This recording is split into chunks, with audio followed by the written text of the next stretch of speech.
Pramati ಹಿಲ್ವಿವ್ academy Mysuru. ಆತ್ಮೀಯ ವಿದ್ಯಾರ್ಥಿಗಳೇ, ನಿಮಗೆಲ್ಲರಿಗೂ ಇಂದಿನ ತರಗತಿಗೆ ಸುಸ್ವಾಗತ. ಪ್ರಿಯ ವಿದ್ಯಾರ್ಥಿಗಳೇ, ರಾಘವಾಂಕ ಕವಿ ವಿರಚಿತವಾದ ಪ್ರಸ್ತುತ ಪದ್ಯ ನಿನ್ನ ಮುತ್ತಿನ ಸತ್ತಿಗೆಯನಿತ್ತು ಸಲಹು.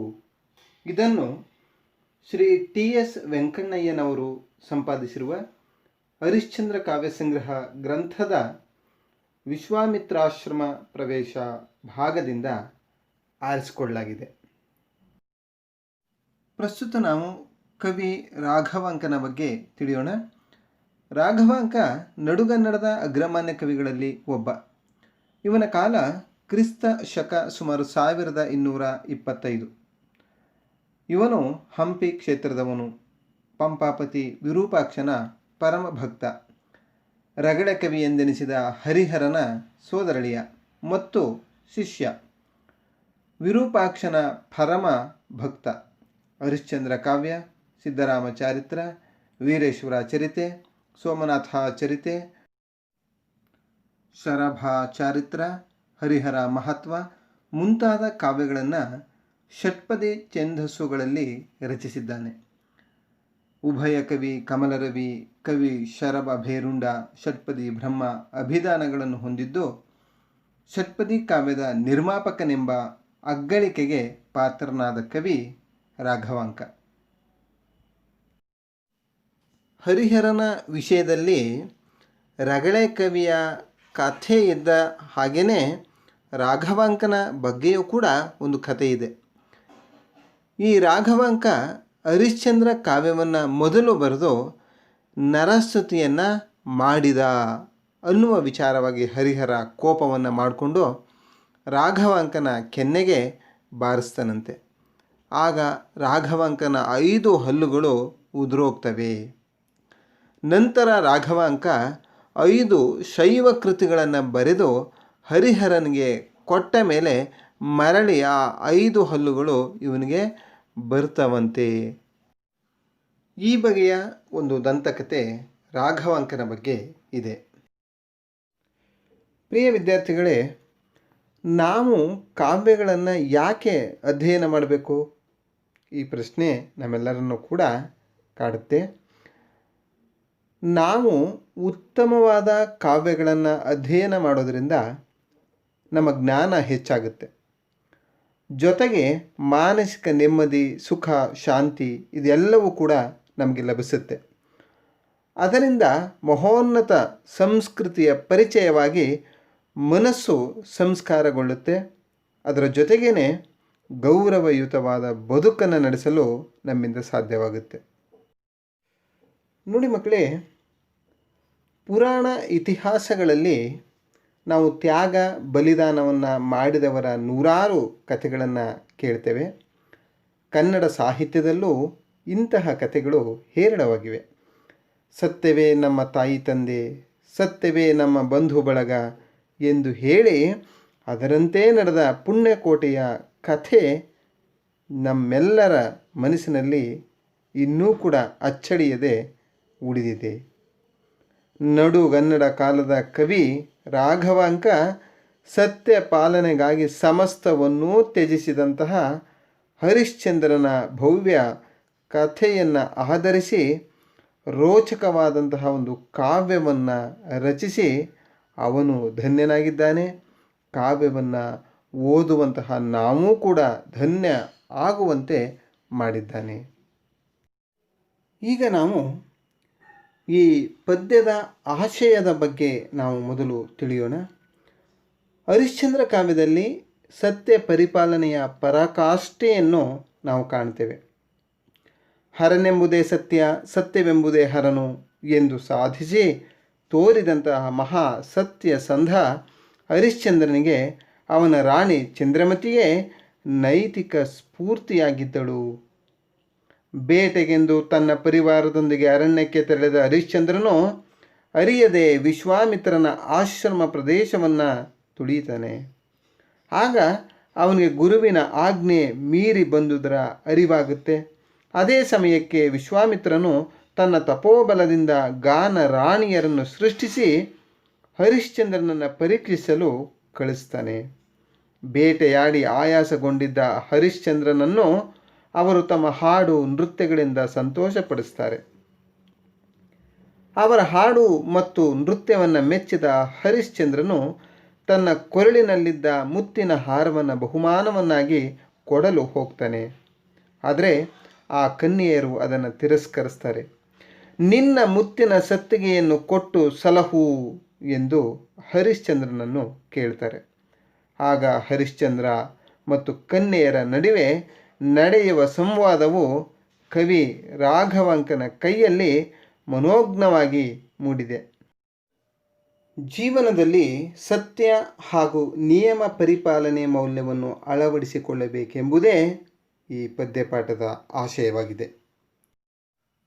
ಪ್ರಿಯ ವಿದ್ಯಾರ್ಥಿಗಳೇ, ಪ್ರಸ್ತುತ ನಿಮಗಿಟ್ಟಿರುವ ನಿನ್ನ ಮುತ್ತಿನ ಸತ್ತಿಗೆಯನ್ನಿತ್ತು ಸಲಹು ಎನ್ನುವ ಪದ್ಯದ ಪೂರ್ವಕತೆಯನ್ನು ನೀವು ಸರಿಯಾಗಿ ಅರ್ಥ ಮಾಡಿಕೊಂಡ್ರೆ ಈ ಪದ್ಯಕ್ಕೆ ನಿಮಗೆ ರಾಜಮಾರ್ಗ ಸುಲಭವಾಗಿ ಸಿಗುತ್ತೆ. ಬನ್ನಿ ಈ ಪದ್ಯದ ಪೂರ್ವಕತೆಯನ್ನು ಒಮ್ಮೆ ನೋಡೋಣ. ನೋಡಿ ಮಕ್ಕಳೇ, ಒಮ್ಮೆ ದೇವಸಭೆ ನಡೀತಾ ಇರುತ್ತೆ. ಆ ದೇವಸಭೆಯಲ್ಲಿ ಇಂದ್ರ ಇರ್ತಾನೆ. ಈ ಇಂದ್ರನು ಆ ಸಭೆಯಲ್ಲಿ ಒಂದು ಪ್ರಶ್ನೆಯನ್ನು ಕೇಳ್ತಾನೆ. ಭೂಲೋಕದಲ್ಲಿ ಸತ್ಯವಂತ ಅರಸ ಯಾರು ಎನ್ನುವುದು ಆ ಪ್ರಶ್ನೆ. ಆ ಪ್ರಶ್ನೆಯನ್ನು ವಸಿಷ್ಠರಿಗೆ ಅವನು ಮೊದಲು ಕೇಳ್ತಾನೆ.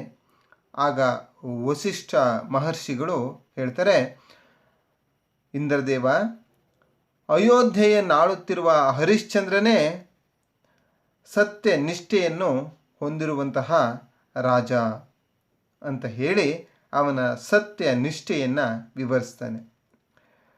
ಇದನ್ನು ನೋಡಿದ ತಕ್ಷಣ, ಕೇಳಿದ ತಕ್ಷಣ ವಸಿಷ್ಠ ಹೇಳಿದ್ದನ್ನೆಲ್ಲ ವಿರೋಧಿಸುವ ಸ್ವಭಾವದವನಾದ ವಿಶ್ವಾಮಿತ್ರ ಅದನ್ನು ಅಲ್ಲೆಗಡಿತಾನೆ. ಇಲ್ಲ ಇಲ್ಲ, ಅದು ಸುಳ್ಳು ಎನ್ನುವ ಹಾಗೆ ವಸಿಷ್ಠ ಮಹರ್ಷಿಯ ಮಾತುಗಳನ್ನು ಅಲ್ಲೆಗಡಿತಾನೆ.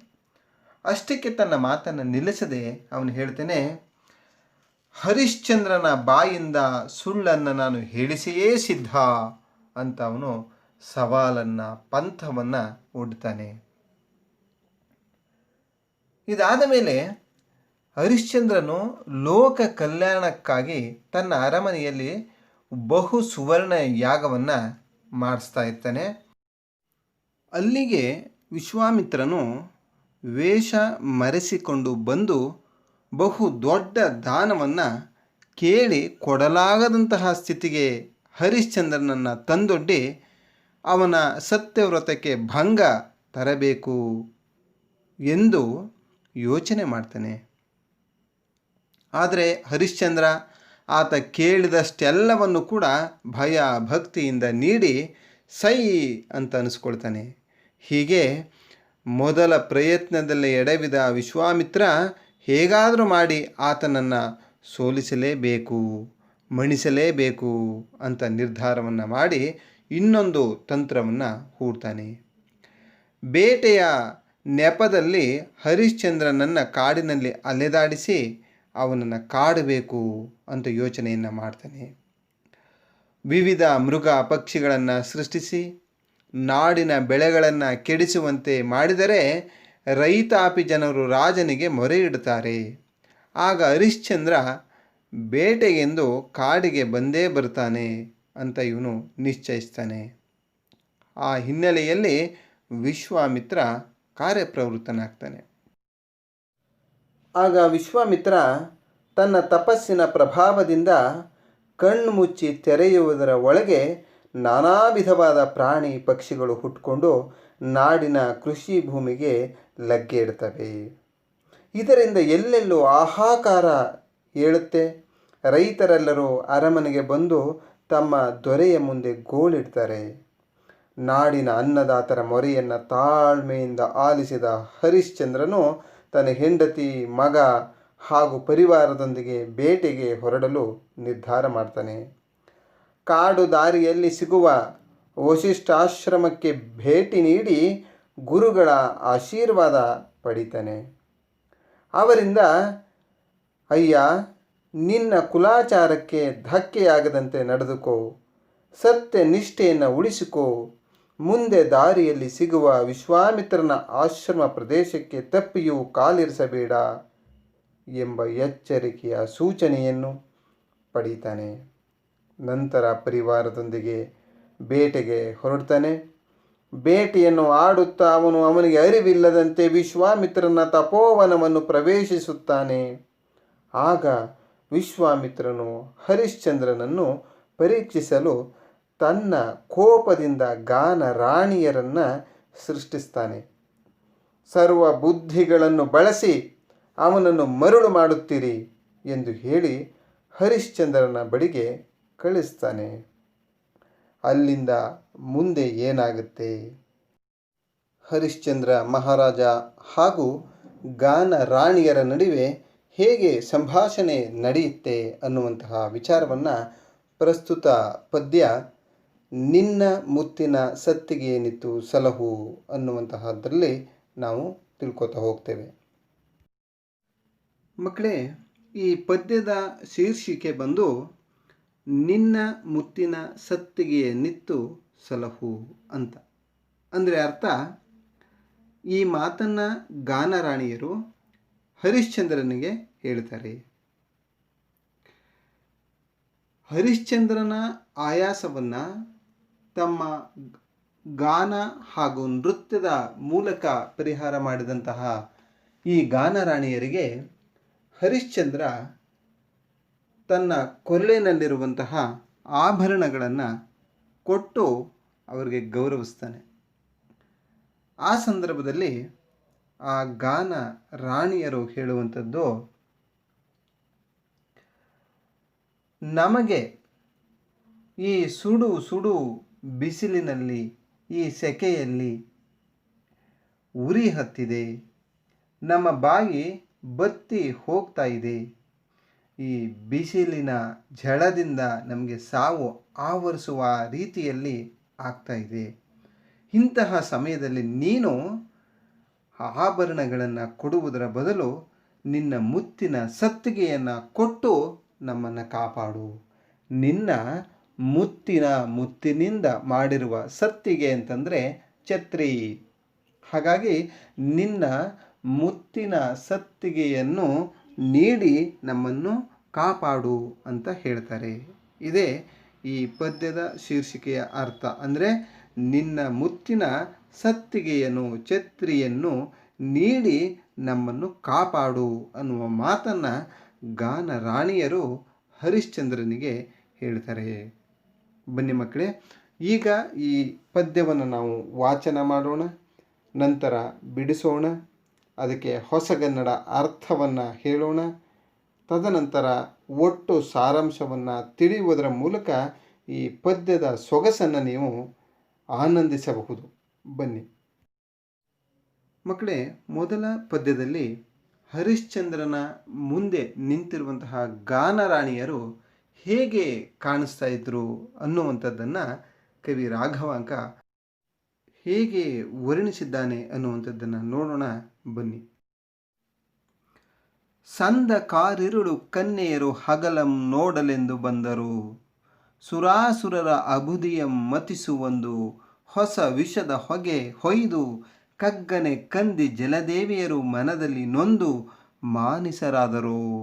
ಕಮಲಜಂ ನೀಲದಿಂದ ಮಾಡಿದ ಸಾಲ ಭಂಜಿಕೆಗಳೊದವಿ ಜೀವವೊಂದೆಳೆದವೋ ಎನಿಪ್ಪಂದದಿಂ ಬಂದ ರಂಗನೆಯರವನೀಶ ನೆಡೆಗೆ. ಇದೇ ಖಂಡಿಕೆಯನ್ನು ನಾವು ಬಿಡಿಸಿ ಓದೋಣ ಬನ್ನಿ. ಸಂದ ಕಾರಿರುಳು ಕನ್ಯೆಯರು ಹಗಲಂ ನೋಡಲ್ ಎಂದು ಬಂದರು, ಸುರರ್ ಅಬುದಿಯ ಮತಿಸುವೊಂದು ಹೊಸ ವಿಷದ ಹೊಗೆ ಹೊಯ್ದು ಕಗ್ಗನೆ ಕಂದಿ ಜಲದೇವಿಯರು ಮನದಲ್ಲಿ ನೊಂದು ಮಾನಿಸರಾದರು. ಕಮಲಜಂ ನೀಲದಿಂದ ಮಾಡಿದ ಸಾಲ ಭಂಜಿಕೆಗಳ್ ಒದವಿ ಜೀವಂ ತಳೆದವೋ ಎನಿಪ್ಪ ಅಂದದಿಂ ಬಂದರ್ ಅಂಗನೆಯರ್ ಅವನೀಶನ ಎಡೆಗೆ.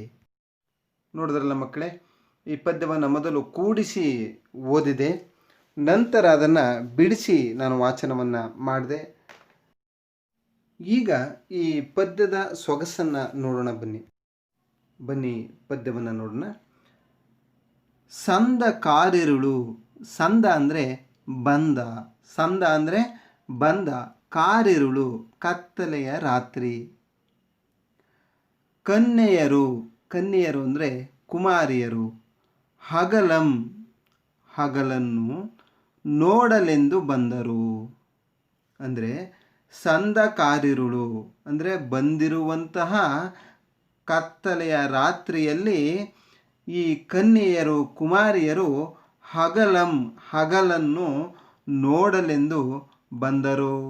ನೋಡಿ ಎಷ್ಟು ಅದ್ಭುತವಾಗಿ ರಾಘವಾಂಕ ಬರಿತಾನೆ ಅಂತ. ಸಂದ ಅಂತಂದರೆ ಈ ಬಂದಿರುವಂತಹ ಈ ಕತ್ತಲೆಯ ರಾತ್ರಿ, ಕನ್ಯೆಯರು ಅಂದರೆ ಈ ಕುಮಾರಿಯರು ಹಗಲನ್ನು, ಹಗಲನ್ನು ಅಂತಂದರೆ ಹರಿಶ್ಚಂದ್ರ ಅಂತ ನಾವು ಭಾವಿಸಬಹುದು, ಹಗಲನ್ನು ನೋಡಲೆಂದು ಬಂದರೋ. ನಂತರ ನೋಡಿ, ಸುರಾಸುರರು, ಸುರಾಸುರರು, ಸುರ ಅಂದರೆ ದೇವತೆಗಳು, ಅಸುರರು ಅಂದರೆ ರಾಕ್ಷಸರು. ಸುರಾಸುರರು ಅಂಬುದಿಯಂ ಸಮುದ್ರವನ್ನು ಮತಿಸುವಂದು ಮಂಥನ ಮಾಡುವಾಗ, ಸುರಾಸುರರು ಅಂಬುದಿಯಂ ಸಮುದ್ರವನ್ನು ಮತಿಸುವಾಗ, ಮಂಥನ ಮಾಡುವಾಗ ಹೊಸದಾಗಿರುವಂತಹ ಯಾವುದೋ ವಿಷದ ಹೊಗೆ ಸುರಿದು, ಹೊಯ್ದು ಅಂದರೆ ಸುರಿದು, ಕಗ್ಗನೆ ಕಪ್ಪನೆ ಕಂದಿ ಜಲದೇವಿಯರು ಅಂದರೆ ಜಲದೇವತೆಗಳು ಮನಸ್ಸಿನಲ್ಲಿ ನೊಂದು ಮಾನಿಸರ್ ಆದರು, ಮನುಷ್ಯರ ರೂಪವನ್ನು ತಳೆದರು. ನಂತರ ನೋಡಿ, ಕಮಲಜಂ, ಕಮಲಜ ಅಂದರೆ ಬ್ರಹ್ಮ, ಕಮಲದಿಂದ ಜನಿಸಿರುವವನು ಬ್ರಹ್ಮ ಕಮಲಜ. ಕಮಲಜಂ ನೀಲದಿಂದ, ನೀಲಿಯ ಬಣ್ಣದಿಂದ ಮಾಡಿದ ಸಾಲ ಭಂಜಿಕೆಗಳು ಅಂದರೆ ವಿಗ್ರಹಗಳು. ವದವಿ ಹುಟ್ಟಿ ಜೀವಂ ಜೀವವನ್ನು ತಳೆದವೋ ಧರಿಸಿದವೋ, ಎನಿಪ್ಪಂದದಿಂ ಎನ್ನಿಸುವಂತೆ, ಬಂದರ್ ಬಂದಿದ್ದಾರೆ, ಅಂಗನೆಯರ್ ಅಂಗನೆಯರು ಅಂದರೆ ಗಾನ ರಾಣಿಯರು, ಅವನೀಶನ, ಅವನಿ ಅಂದರೆ ಭೂಮಿ, ಈಶ ಅಂತಂದರೆ ಆಳುವವ ಒಡೆಯ ಅಂತ ಅರ್ಥ, ಅವನೀಶನ ಹರಿಶ್ಚಂದ್ರ ರಾಜನ ಎಡೆಗೆ ಅಂದರೆ ಕಡೆಗೆ. ನೋಡಿ ಮಕ್ಕಳೇ, ಇಲ್ಲಿ ಆ ಗಾನ ರಾಣಿಯರು ಹೇಗೆ ಕಾಣಿಸ್ತಾ ಇದ್ರು ಅನ್ನುವಂಥದ್ದನ್ನು ರಾಘವಾಂಕ ಇಲ್ಲಿ ಹೇಳ್ತಾ ಇದ್ದಾನೆ. ಅಂದರೆ ಆ ಗಾನ ರಾಣಿಯರು ಹೇಗಿದ್ರು ಅಂದರೆ ಕಾಳರಾತ್ರಿಯ ಕನ್ಯೆಯರು. ಕಾಳರಾತ್ರಿ ಅಂತಂದರೆ ಕತ್ತಲೆಯ ರಾತ್ರಿಯ ಕನ್ಯೆಯರು, ಕನ್ಯೆಯರು ಅಂತಂದರೆ ಕುಮಾರಿಯರು ಅಂತ. ಕಾಳರಾತ್ರಿಯ ಕುಮಾರಿಯರು ಹಗಲನ್ನು ನೋಡಲು ಬಂದರೋ ಎನ್ನುವಂತೆ ಅವರು ಕಾಣಿಸ್ತಾ ಇದ್ರು. ಸುರಾಸುರರು ಅಂದರೆ ದೇವತೆಗಳು ಮತ್ತು ರಾಕ್ಷಸರು ಸಮುದ್ರವನ್ನು ಮಂಥನ ಮಾಡುವ ಸಮಯದಲ್ಲಿ ಹೊರಗಡೆ ಬಂದಂತಹ ವಿಷದ ಹೊಗೆ ಸುರಿದು ಜಲದೇವಿಯರು ಕಪ್ಪಾಗಿ ಮನಸ್ಸಿನಲ್ಲಿ ಬೇಸರ ಮಾಡಿಕೊಂಡು ಮನುಷ್ಯರಾಗಿ ಈ ಹರಿಶ್ಚಂದ್ರನ ಮುಂದೆ ಬಂದು ನಿಂತಿದ್ದಾರೆಯೋ, ಅಥವಾ ಬ್ರಹ್ಮನು ನೀಲಿ ಬಣ್ಣವನ್ನು ತೆಗೆದುಕೊಂಡು ಮಾಡಿರುವಂತಹ ಸಾಲ ಭಂಜಿಕೆಗಳು ಅಂದರೆ ಗೊಂಬೆಗಳೋ, ಬ್ರಹ್ಮನು ನೀಲಿ ಬಣ್ಣವನ್ನು ತೆಗೆದುಕೊಂಡು ಮಾಡಿರುವಂತಹ ಗೊಂಬೆಗಳು ಜೀವವನ್ನು ಪಡೆದು ಇಲ್ಲಿಗೆ ಬಂದಿದ್ದಾವೆಯೋ ಎನ್ನುವ ರೀತಿಯಲ್ಲಿ ಈ ಗಾನ ರಾಣಿಯರು ಹರಿಶ್ಚಂದ್ರ ಮಹಾರಾಜನ ಬಳಿಗೆ ಬರ್ತಾರೆ. ಅಂದರೆ ಮಕ್ಕಳೇ, ಹರಿಶ್ಚಂದ್ರನ ಮುಂದೆ ನಿಂತಿರುವ ಈ ಗಾನ ರಾಣಿಯರು ಹೀಗಿದ್ರು. ಕಾಳರಾತ್ರಿಯ ಕನ್ಯೆಯರು ಹಗಲನ್ನು ನೋಡಲು ಬಂದರು, ಅಥವಾ ದೇವತೆಗಳು ಮತ್ತು ರಾಕ್ಷಸರು ಸಮುದ್ರವನ್ನು ಮಂಥನ ಮಾಡುವಾಗ ಹೊರಬಂದಂತಹ ವಿಷ ಏನಿದೆ ಅದು ಸುರಿದು ಜಲದೇವತೆಗಳು ಕಪ್ಪಾಗಿ ಬೇಸರ ಮಾಡಿಕೊಂಡು ಮನುಷ್ಯರಾಗ್ಬಿಟ್ಟು ಈ ಹರಿಶ್ಚಂದ್ರನ ಮುಂದೆ ಬಂದಿದ್ದಾರೆಯೋ ಅಥವಾ ಬಂದು ನಿಂತಿದ್ದಾರೆಯೋ, ಅಥವಾ ಈ ಬ್ರಹ್ಮ ನೀಲಿ ಬಣ್ಣವನ್ನು ತೆಗೆದುಕೊಂಡು ಗೊಂಬೆಗಳನ್ನು ಮಾಡಿ ನಿಲ್ಲಿಸಿದ್ದಾನೆ. ಆ ಗೊಂಬೆಗಳು ಜೀವವನ್ನು ಪಡೆದುಕೊಂಡು ಇಲ್ಲಿಗೆ ಬಂದಿದ್ದಾವೆಯೋ ಎನ್ನುವಂತೆ ಆ ಹರಿಶ್ಚಂದ್ರನ ಮುಂದೆ ನಿಂತಿರುವಂತಹ ಗಾನ ರಾಣಿಯರು ಕಾಣಿಸ್ತಾ ಇದ್ರು ಅನ್ನುವ ಮಾತನ್ನು ಈ ಒಂದು ಖಂಡಿಕೆಯಲ್ಲಿ ನಾವು ತಿಳಿತೇವೆ. ನೋಡಿ ಮಕ್ಕಳೇ, ಈಗ ನಾವು ಮೊದಲ ಖಂಡಿಕೆಯಲ್ಲಿ ಗಾನ ರಾಣಿಯರು ಹೇಗೆ ಕಾಣಿಸ್ತಾ ಇದ್ರು, ಹರಿಶ್ಚಂದ್ರನ ಮುಂದೆ ಬಂದಂತಹ ಗಾನ ರಾಣಿಯರು ಯಾವ ರೀತಿಯಲ್ಲಿ ಕಾಣಿಸ್ತಾ ಇದ್ರು ಅಂತ ನಾವು ತಿಳ್ಕೊಂಡ್ವಿ. ಈಗ ಎರಡನೆಯ ಒಂದು ಖಂಡಿಕೆಯಲ್ಲಿ ಏನನ್ನು ತಿಳಿತೇವೆ ಅಂತಂದರೆ, ಈ ಗಾನ ರಾಣಿಯರು ಹರಿಶ್ಚಂದ್ರನನ್ನು ಹೇಗೆ ಕೀರ್ತಿಸ್ತಾರೆ, ಹೇಗೆ ಹೊಗಳ್ತಾರೆ, ಹೊಗಳಿದ ಮೇಲೆ ಹೇಗೆ ಹಾಡಲು ಪ್ರಾರಂಭಿಸ್ತಾರೆ ಅನ್ನುವಂಥದ್ದನ್ನು ಎರಡನೆಯ ಖಂಡಿಕೆಯಲ್ಲಿ ನಾವು ನೋಡ್ತೇವೆ. ಬನ್ನಿ ಒಮ್ಮೆ ಆ ಒಂದು ಖಂಡಿಕೆಯನ್ನು ವಾಚನ ಮಾಡೋಣ.